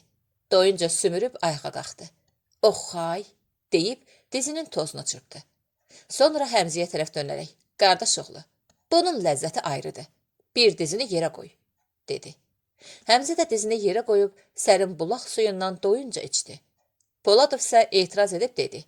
Xahiş edirəm, yoldaş Poladovu işə salmayasınız. Qorxuram ki, qarnımı yerdən qaldıra bilmərəm. Bu sözə üçü də güldü. Deyirəm bir meşədə gəzişək. Məmməd dayı təklif etdi. Onlar yamaca qalxmağa başladılar. Günorta olmasına baxmayaraq, meşə çox sərin idi. Ağaclar onların üstünə naxışlı çətir çəkmişdi. Bülbüllərin ürəkaçan nəğmələri eşidilirdi. Çiçəklərin məstedici ətrindən doymaq olmurdu. Qaratoyuqlar cəhcəh vuraraq koldan kola səkirdi. Xallı kəpənəklər uçuşur, arılar çiçəklərdən çiçəklərə qonurdu. Bu mənzərə Həmzəni məftun eləmişdi. O gəzməkdən doymur, hər yerə baxmaq, təbiətin bu füsunkar köşəsini bütün gözəlliyi ilə qəlbinə nəqş etmək istəyirdi. Məmməd dayı da Həmzə kimi fikirləşirdi. O da təbiətin məftunu idi. Poladov olmasaydı, yəqin ki onlar düz 1 saata qədər meşədə gəzəcəkdilər. Poladov qarnını çəkib apara bilmir, yoxuşa dırmaşdıqca sürüşüb yıxılır, tövşüyürdü. Axır ki, o özünü saxlaya bilmədi. Nəfəsini dərə-dərə dedi. Dostlar, yoldaş Poladovu lap taqətdən saldınız, gəlin qaydaq. Onların Poladova yazığı gəldi, qayıtdılar. Artıq qoyun kəsilib ağacdan asılmışdı. Ocaq çatılmış, araq çaxır şüşələri, göy-göyərti dəstələri bulağın gözünə qoyulmuşdu. Birazdan yemək-içmək dəstgahı başlandı. Qoyunu tamam yedilər. Üstündən də bulaq suyu içib yola düzəldilər. Yol Həmzəgilin kəndlərinin yanından keçdiyi üçün o dedi ki, anamı dəymək istəyirəm. Maşını Həmzəgilin darvazasının ağzında saxladılar. Poladovdan başqa hamı düşüb həyətə girdi. Bundan sonra Həmzənin yadında heç bir şey qalmayıb. Şoferin dediyinə görə Həmzəgil həyətə girəndə qoca bir arvad odun yarırmış. O əvvəl sağ əlini gözünün üstünə qoyaraq qonaqlara diqqətlə baxıb, birdən oğlum deyərək baltanı kənara tullayıb, Həmzənin üstünə yürüb. Onlar qucaqlaşırlar. Ana ağlayır. Həmzə də kövrəlir. Abala, bəs gəlinimi niyə gətirmədin görəm? Gətirərəm ana, gətirərəm, deyə Həmzə güclə ayaq üstə dayanaraq onun üzündən bir neçə dəfə öpür. Ana da yalvarıb yaxarırsa da qonaqlar evə girmirlər. Əlacı kəsilən arvad deyir. Onda siz gedin, oğlum heç olmasa bir gecə yanımda qalsın. Buna da razı olmurlar. Həmzə səntirliyə-səntirliyə anasından ayrılır. İşim var ana, yenə gələrəm. Bugün gələrəm, lap dünən gələrəm, deyə qapıdan çıxıb maşına minir. maşın toz qaldırıb gedir. Ana yaşlı gözlərini silərək arxadan baxa-baxa qalır. Həmzə bu fikirlərlə bir də gördü ki, redaksiyaya çatmışdı. O idarəyə girib redaktora belə bir məlumat verdi. Bütün məsələləri ətraflı yoxladım. Kənddə müəyyən yoldaşlarla söhbət elədim. Səfa müəllimin kolxoz sədri haqqında yazdıqlarının hamısı quru böhtandı. Məmməd kişi qızıl kimi adamdı. Səfa müəllimdən isə hamı dadaman eləyir. Deyirlər ki, xalis demagogdur. Redaktor Həmzəni diqqətlə dinlədikdən sonra ona bəzi suallar verdi. Səfa müəllimin özü ilə görüşüb danışa bildinmi? Həmzə qürurunu pozmadan. Əlbəttə görüşüb danışdım. Dedim, ayol Daşquliyev, heç ayıb deyilmi? Qızıl kimi kişini ləkələmək istəyirsən. Bəs o nə dedi? Nə deyəcək? Sözü vardı desin. Səfa və Çiçək. Onlar qonşu idilər. Anaları bir-birinə can deyib can eşidər. Özləri də bir-birini qardaş-bacı hesab edərdilər. Biri traktorçu idi, o biri aqronom. Uşaqlıqdan bir yerdə böyümüş, əzab-əziyyətli, məşəqqətli bir həyat yol keçmişdilər. Atalar bu evin işığı o birinə düşməz demişlər. Ancaq bu ailələrlə tanış olanlar Səfa ilə Çiçəyin analarının, özlərinin bir-birinə münasibətini görənlər bu fikrin doğruluğuna şək gətirirlər. Birinin təknəsində çörək qurtardı mı? O birindən istər. Biri inəyini sağmağa vaxtı olmadı mı? O biri sağar. Birinin bazara yolu düşmədi mi? O birisinə arxayın olardı. Bir sözlə, bu evin çırağı o biri evi də işıqlandırar. O bir evin sobası bu evi də isidərdi. 1941-ci ilin yayı idi. O zaman Səfanın cəmi 10 yaşı vardı. Çiçəyin 8. Onların ataları eyni gündə vətəni qorumağa getdilər. Müharibə uzaqda gedirdi. Səfanın doğma kəndi Qızılbulaqdan çox-çox uzaqda. Burada, təbiətin bu füsunkar güşəsində nə top səsi eşidilir, nə mərmi uğultusu hiss olunurdu. Bununla belə, müharibə öz qara əllərini dağlar arxasından Qızılbulağa da uzada bilmişdi. Ehtiyac, aclıq, yalavaclıq qara bir bulud kimi kəndin göylərindən asılmışdı. Açılmaq, dağılmaq, ayazmaq bilmir. Get-gedə sıxlaşır, qaralır, aşağı inir. Hər evə, hər ailəyə yol tapırdı. Müharibənin buz nəfəsi ürəklərdə nəğməni susturur, dodaqlardan təbəssümü oğurlayır, gözlərə kölgə salır. Həyat naminə nə varsa keyidir, dondururdu. Bununla belə, müharibə insan iradəsi qarşısında gücsüz idi. Heç yerdə iş dayanmamışdı. Analar oğullarını, uşaqlar atalarını, cavan qızlar sevgililərini, babalar nəvələrini əvəzləmişdilər. Yenə pambıq əkilib becərilir, yenə zəmilər üzərində torağayların nəğmələri eşidilir. Yenə kolxozun qoyun sürüləri yamaclara yayılırdı. Bir sözlə, kənddə iş dayanmamışdı. Ağırlıq qadınlar və uşaqların üstünə düşmüşdü. Evin böyük kişisi Səfa dərsdən sonra heç yerdə bənd almadan birbaşa evə gələr. Təklədən bir parça çörək götürüb, əlbəttə, belə səadət ona həmişə nəsib olmurdu. Üstünə şor yaxar, ya da elə beləcə. Yavanca, gəvəliyə-gəvəliyə həyətdən çıxar. Doqqazı vurulub, çəpərin başından bütün gücü gəldikcə çağırardı. Çiçək, ay çiçək. İçərdən zəif uşaq səsi eşidilərdi. Gəlirəm, bu saat gəlirəm. Səfa çörəkdən bir-iki dişdəm gəvələməyə macal tapmazdı ki, Çiçək də əlində bir parça çörək küçəyə çıxardı. Getdik, getdik. Səfa ilə Çiçək kənd məktəbində oxuyurdular. Səfa 3-cüdə, Çiçək 2-cidə. Onlar hər gün dərsdən sonra bir-birinə qoşulub tarlaya, analarına köməyə gedərdilər. Analar da onları bir yerdə görməyə adət eləmişdilər. Qiyamət o gün qopardı ki, onlardan biri tarlaya tək gələydi. Sual üstündən yağar. O bir uşaq gəlib çıxana qədər nigarançılıq aradan qalxmazdı. Bütün analar kimi, bunlar da uşaqlarının əzab-əziyyətinə dözməz, öz boğazlarından kəsib onlara yedirdər. Ağır iş görmələrinə razı olmazdılar. Ancaq bu mümkün idimi? Səfa kətməni güclə qaldırıb vurar. Özündən bir boy uca bel ilə hıqqana-hıqqana arx çəkər. Dizinə qədər palçığa bataraq pambıq suvarardı. Pambıq yığımı dövründə, yaxud taxıl biçini vaxtı uşaqların işi bir qədər yüngülləşərdi. Belə ki, başaq eləmək, yerə yurda tökülən sümbülləri yığmaq, ya da pambıq toplamaqda analarına kömək eləmək yer qazmaqdan, suçuluqdan, kətmən vurmaqdan qat-qat asan idi. İllər, qanlı qadalı illər bir-bir ötüb keçdi. Müharibə qələbəmizlə bitdi. Döyüşə gedənlər qayıtdılar. Qayıtmayanlar da oldu. Nə Səfanın atası qayıtdı, nə də Çiçəyin. Səfa 7-ci sinfi bitirəndən sonra ailə vəziyyətinin ağırlığı üzündən təhsilini davam etdirə bilmədi. Bir müddət traktorçulardan birinin yanında işlədi. Sonra 6 aylıq kursa getdi. Kursu bitirib qayıdan kimi ona ayrıca traktor etibar etdilər. Sükan arxasında əyləşib traktoru işə saldığı günü Səfa ömrü boyu unutmayacaq. Bir zaman atasının əyləşdiyi sükan arxasında, indi o əyləşmişdi. Müharibə qurtarmışdısa da, qadınlar tarla əzabından qurtarmamışdılar. Düzdür, cəbhəyə gedənlərin bir çoxu qayıtmış, işçi qüvvəsi artmışdı. Bununla belə yenə vəziyyət ağır idi. Alaq, seyrətmə və yığım bütünlüklə qol gücünə olurdu. Aprelin əvvəllərindən başlayaraq noyabrın axırlarına qədər pambıqçılar hər gün o başdan tarlaya gedir. Bir də qaş qaralanda geri qayıdırdılar. Səfa bütün bunları görürdü. Anaların, bacıların cəhənnəm əzabı çəkdiklərini, erkən qocaldıqlarını, qadınlığa məxsus təravətlərini, incəlik və şuxluqlarını vaxtsız itirdiklərini görən Səfa yanır, tüstüsüz alovlanırdı. O hər axşam anasının işdən necə yorğun, əzgin qayıtdığını görür. Gecələr qəlb dağlayan ufultusunu eşidirdi. Bəzən anası yata bilmir, yerində qurcalanır, uf eləyir. O tərəf bu tərəfə çevrilirdi. Səfanın da yuxusu ərşə çəkilirdi. Yata bilmirsən, ana? Niyə, oğlum, yuxu görürdüm. Bilirəm, ana, sən deməsən də bilirəm. Səfa qəhərlənmiş halda anasının çarpayısı yanına gəlib, əlini alnına qoydu. Ovuşdur, oğlum, alnımı biraz ovuşdur. Ay, əlimi də, qollarımı da, elə bil ki, yeyib, gücdən düşüb.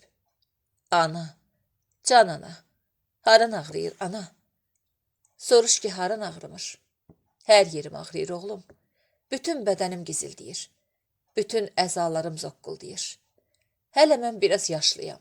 Bəlkə boşa çox düşmüşəm. Yazığım Çiçəyə gəlir. Qız lap əldən düşüb. Anası ha çalışır, bir şey eləyə bilmir. Gündüzlər iş, axşamlar dərs oxumaq. Özü də heç birindən axsamır. Deyir 10-cunu qurtarıb aqronomluğa gedəcəm. Çox qeyrətli baladır. Özünü oda közə vurandı. Yaxşı ana, sən Allah, başqasının dərdi bizə qalmayıb ha. Başqası niyə olur oğlum?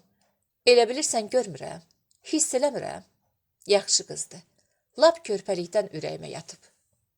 Səfa söhbətin səmtini dəyişmək məqsədi ilə deyərdi. Yaxşı, yat ana, yat. Səhər o başdan işə gedəcəksən. Səfa qalxıb həyətə çıxdı. Bütün kənd yuxuda idi. Oyaq qalan ulduzlar idi. Bir də cırcıramalar. Səfa Çiçəkgilə tərəf boylandı.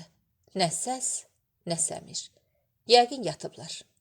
Anası da yatıb, özü də. Bəlkə də heç yatmayıblar. Anam kimi canlılarının hövlündən gözlərinə yuxu getməyib. Anasının bayaqki eyhamını xatırladı. Bir neçə gün bundan qabaq təndir başında analar arasında gedən söhbətin təsadüfən üstünə çıxmışdı. Onlar da bu barədə danışırdılar. Deyirdilər ki, maşallah, boya başa çatıblar. 2-3 ilə xeyir işlərinə başlamaq olar. Allah ulduzlarını barışdırsın. Bir sözlə, analar öz aləmlərində hər şeyi həll eləmişdilər. Alışıb verişmişdilər. Cavanlar isə, bəli, cavanlar qətiyyən bu barədə düşünmürdülər. Onlar göz açıb bir yerdə böyüdüklərindən bir-birini bacı-qardaş bilmişdilər. Səfa Çiçəyə başqa gözlə baxa bilməzdi. Çiçək də onun kimi. Həyətdəki şah tutun əyri qanadından asılmış yüyürükdə onlar bir yerdə yatmışdılar. Tarla düşərgəsindəki uşaq bağçasında onların çarpayıları yan-yana olmuşdu. Məktəbə qoşa gedib, qoşa qayıtmışdılar. İndi də axşam məktəbində bir yerdə təhsil alırdılar. Aylar illər bu minvallı ötüb keçdi. Analar övladlarının niyyətini bilib məsələni ağartmadılar. Çiçək təhsilini qiyabi artırıb aqronom oldu. Səfa isə ailə vəziyyətinin ağırlığı üzündən oxumağa gedə bilməsə də, nəinki Qızılbulaqda, hətta bütün rayonda adlı sanlı traktorçu kimi tanındı. Günlərin birində Səfa qəzetdə oxudu ki, təzə maşın çıxıb. Pambıq yığan maşın. O sevincindən uşaq kimi atılıb düşmək, bütün kəndə, bütün rayona haray salmaq. Əlində qəzet kənd boyu qaçıb hamıya bu şad xəbəri çatdırmaq istəyirdi. Əvvəlcə anasına dedi. Sonra çiçəyi çağırıb qəzeti göstərdi. Demə çiçək məsələdən hali imiş. Xəbərim var, dedi. Səfa, çoxdan eşitmişəm. Özbəkistanda bu maşın əməlli başlı iş görür. 15-20 adamın işini. Görəsən bizim rayona da pambıq yığan maşın gətirəcəklərmi? Bizim kolxozda da bu maşın olacaqmı? Əlbəttə olacaq. Həmin gecə Səfanın yatağına qord oldu. Çiçəyin dediyi sözlər, xüsusilə pambıq yığan maşın əhvalatı. Səfa həyəcan içərisində o tərəf bu tərəfə çevrilir. Gələcək haqda düşünür. Düşündükcə də qanadlanırdı. Birdən hövülnac qalxıb geyindi. Birbaş kolxoz həyətinə getdi. Traktoru işə salıb sürdü tarlaya. Traktorun uğultusu axşamdan rahatca yatmış bir para adamın yuxusuna haram qatdı. Kənd cəmaatı səhər-səhər işə gedəndə Səfa işdən qayıdırdı. O traktoru kolxoz həyətində qoyub sədrin yanına getdi. Qapını döydü. İçərdən səs gəldi. Gəl görək nə deyirsən? Səfa içəri girdi. Sədr onun salamını ağzucu alıb soruşdu. Həmişə nizam-intizamdan danışan oğlan. Deyəsən çaşıb yolu səhv salmısan. Şuma getmək əvəzinə idarəyə gəlmirsən. Səfa tutuldusa da təmkinini pozmadan dedi. Şumdan gəlirəm sədr. Bütün gecəni işləmişəm. Deyirəm axı. Yəqin gecə yarısı kəndə hayharay salan sənmişsən. Dünəndən biraz kəmkəsirim qalmışdı. Dedim qurtarım əldən çıxsın. Qurtara bildinmi? Bəli, qurtardım. Sədr ayağa qalxıb ona yaxın gəldi. Kürəyinə vura-vura dedi. Afərin. Deməli bir aylıq normanı 20 günə? Pis deyil, afərin. Hə, indi də görək sözün nədir? Səfa ciddi görkəm aldı. Bilmək istəyirəm, bizə niyə pambıq yığan maşın göndərmirlər? Bala, neyinirsən pambıq yığan maşını? Nəyinə gərəkdir? Mənə gərək olmasa da, kolxoza gərəkdir axı. Bala, kolxozdan sənə nə var? Fağır oğlansan. Get başını aşağı sal, işlə. İşimizə qarışma. Səfa pərt halda sədrə bozardı. Necə yəni kolxozdan sənə nə var? Mən bu kollektivin üzvü deyiləm. Yoxsa xəbərim olmadan məni kolxozdan çıxarmısınız? Sədr ayağa qalxdı. Bala, səhər-səhər nə yemsən? Hələ ki heç bir şey. İndi gedirəm çay içməyə. Deyirəm axı, niyə bu qədər tünməcaz olmusan? Ged işinə bala, get. Mən səni ağıllı bir oğlan bilirdim. Heyif mənim zəndimə. A bala, traktorçu deyilsən. Pambıq yığan maşının sənə nə isti soyuğu? Səfa qəzəbini güclə boğaraq. Yoldaş sədr, dedi. Bəs səhərdən axşama kimi tarlada qan-tərə batan, əlləri cadar-cadan olan qadınlara, qızlara sizin yazdığınız gəlmir? Hər gün azı 10.000 dəfə əyilib qalxan qadınları görmürsünüz? Səfa sözlərinə ara verdi. Sonra özünü saxlaya bilməyib əlavə etdi. Bir də sizi qınamalı deyil. Arvadınız işləmir, qızınız işləmir. Başqalarından da sizə nə? Sədr zahiri soyuqqanlıqla. Xalqın arvadının, qızının adını çəkmə, dedi. Öz örüşünlə otla, quzum. Sözünüzə sərhəd qoyun, sədr. Mən heyvan deyiləm. Sədr stolun arxasından çıxıb, düz Səfanın üstünə yeridi. Şəhadət barmağını qəzəbli-qəzəbli silkələdi. Deyəsən sənə də Səfa deyiblər. Adın qulağına dəyib. Başına bir oyun açaram ki, atanın toyu yadına düşər. Rədd ol kabinetimdən. Nadürüstün biri nadürüst. Səfa yumruğunu düyünləyib otaqdan çıxdı. O gedəndən sonra sədr qızmış pələng kimi kabinetində xeyli gəzindi. Həmzə rayondan gedəndən sonra Məmməd dayı Səfa ilə ehtiyatlı dolanır. Məsələni açıb ağartmır. Ondan material yazdığını Səfanın üzünə çırpmırdı. Özünü elə aparırdı ki, güya heç bir şey olmayıb. Bununla belə, o bir ovçu kimi bərədə dayanır. Ovunun üstünə atılmağa fürsət gözləyirdi. Səfa Həmzənin rayona gəlib getməsinə o qədər də əhəmiyyət vermədi. Səbr eləyib, nəticəni gözləməyə qərar aldı. Səfa öz işini görür. Kolxoz Divar qəzetinin redaktoru kimi nöqsanlara qarşı barışmaz mövqe tuturdu. Səfa birbəşə Məmməd dayının özünü tənqid edə bilməsə də, onun əlaltılarını sancmaqdan çəkinmirdi. Ünvansız eyhamlarla, sözaltı mənalarla, adsız karikaturalarla çox şey deyir. Sədri cinatına mindirirdi. Məmməd dayı Divar qəzetinin hər yeni nömrəsinə baxdıqda yanıb tökülür. Dişi bağırsağını kəsir. Amma yenə açıb ağatmırdı. Bu dəfə dözə bilmədi. Səhər-səhər işə gedən kolxozçular Divar qəzetinin taxta lövhə üzərində vurulmuş yeni nömrəsi qarşısında ayaq saxladılar. Getdikcə adamlar çoxlaşdı. Bir-birini itələyib irəli keçən kim, pəncəsi üstə dikəlib boylanan kim. Ay eləyib ha, bax, oğul buna deyərəm, dönüm karına Səfa. Bu topaldı mı ayə? Əlində də badamlısı. Kişilərin arvatlarına da sataşıb. Bunun zıppıltısı uzun çəkəcək. Birdən hamı kənara çəkildi. Topala yol verdilər. Gülə-gülə gələn Topal öz karikaturasını görüb yaman pərt oldu. Hə, necədir? Deyə cavanlardan kimsə Topala söz atdı. Hamı güldü. Topal onlara baxa-baxa dalı-dalı çəkildi. O arvat kimi qarğış döktü. Atana lənət mərdim azar. Buxarından bayquş yumurtası tapılsın, pis adam. Ocağına qara tikan basılsın, ocaq keçirən. Balanın toyunu. Birdən onun nəzərləri kənarda dayanıb baxan Səfaya sataşdı. Kəkələdi. Özünü daha da itirdi. Sözünü dəyişdi. Gərək mənə sataşmayaydın qağa. Bir çətən külfətim var. Mən kimə neynəmişəm? Topal sağ qıçını çəkə-çəkə Səfaya yaxınlaşdı. Birdən onun ölü qoyun gözlərini andıran domba gözlərinə işıq gəldi. Məmməd dayının pabedası toz qaldırıb dayandı. Sədr maşından düşdü. Cəmaata acıqlandı. Niyə toplaşmısınız bura? İşə gecikmirsiniz? Divar qəzetinə baxırıq sədr. Deyə Həsən əmi qarağat çubuğundan olan yarım metrlik qəlyanını doldurmaq üçün kisəyə saldı. Sədr qəzəblə irəli yeridi. Adamlar ona yol verdilər. Divar qəzetindəki materiallar açıq-aşkar ona toxunurdu. Bir arvad şəkli çəkilmişdi. Söyüdün kölgəsində qatlama çarpayda xumarlanırdı. Yan yörəsində də 3 arvad vardı. Onlar əllərindəki şaxla onu yelləyirdilər. Altına da yazılmışdı. Kolxozumuzun ərköyünləri qızğın iş zamanı. Sonra da qeyd verilmişdi. Kim bu ərköyünlərin adına tapıb redaksiyaya yazsa, mükafat alacaq.